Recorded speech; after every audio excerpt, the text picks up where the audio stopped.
ازيكم يا أحلى متابعين في الدنيا؟ يا رب تكونوا بخير. النهاردة هحكي لكم حكاية حصلت لي ومش هتصدقوا اللي أنا شفته بعينيا. كنت فاكرة إني بستضيف حد محتاج، بس في الآخر اكتشفت إن الطيبة ساعات بتدفعنا تمن غالي جدا. اسمعوا حكايتي للآخر، يمكن تتعلموا منها ويمكن تحذروا أكتر من اللي حواليكوا. أنا اسمي نادية، ست أرملة، عندي حوالي 40 سنة. جوزي مات من 10 سنين، وساعتها كان عندي بنتي مي، كانت لسه في تانية ابتدائي. من ساعتها وأنا كرست حياتي ليها. اشتغلت في أكتر من شغلانة، منظفة في مدرسة، سكرتيرة في عيادة، لحد ما بقى عندي دخل بسيط نعيش بيه بستر ورضا. كبرت بنتي وكنت فخورة بيها جدا، لحد ما اتجوزت وراحت تعيش في شقتها في مدينة نصر. أنا فضلت في بيتنا القديم في إمبابة. بعد ما بنتي اتجوزت حسيت بفراغ غريب، بقيت لوحدي ومفيش أصوات ولا ضحك ولا خناقات ولا طلبات. الوحدة كانت بتاكل فيا كل يوم حتة.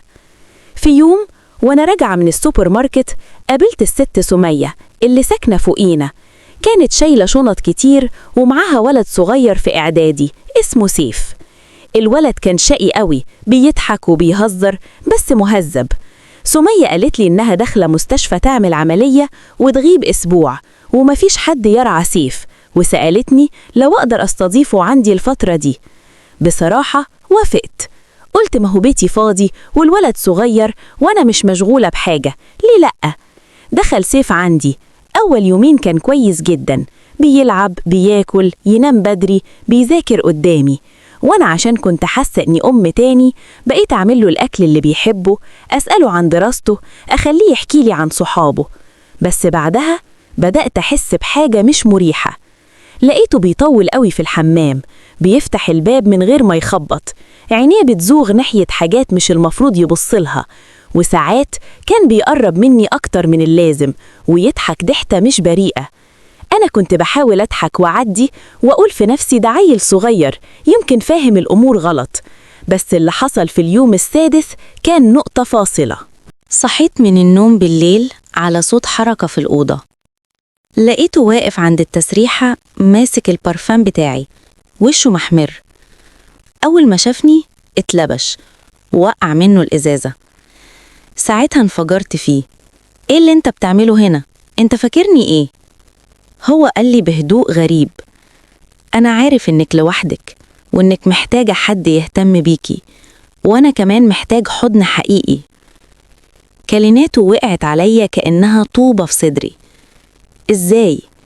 إزاي ولد في إعدادي يفكر كده؟ ولا هو مش ولد فعلا؟ ساعتها طردته من بيتي فورا. كلمت مامته وقلت لها يجي تاخده من عند الباب من غير ما اشرح حاجة. أنا كنت مصدومة. إزاي أنا اللي كنت بفتكر إني أم أتحط في موقف بالشكل ده؟ هو ده كان تفكيره من الأول ولا أنا اللي كنت طيبة بزيادة؟ فضلت أيام مش بنام، كل ما أقفل عينيا أفتكر الموقف. إزاي أنا وثقت في حد وسبت بابي مفتوح واللي دخل ما كانش يستاهل؟ وبعد أسبوع الست سمية كلمتني بتعتذر وبتقول إن ابنها اعترف إنه كان بيعمل تصرفات مش لائقة وإنه هيتعاقب. أنا مهمنيش العقاب، اللي همني هو إني فقدت الثقة، فقدت إحساسي بالأمان حتى جوه بيتي. وبعد الموقف ده بقيت أقفل الباب دايما، وبقيت أقرب لبنتي أكتر، وقلت لها كل حاجة. ما كنتش عايزاها تعيش يوم واحد من اللي أنا عشته.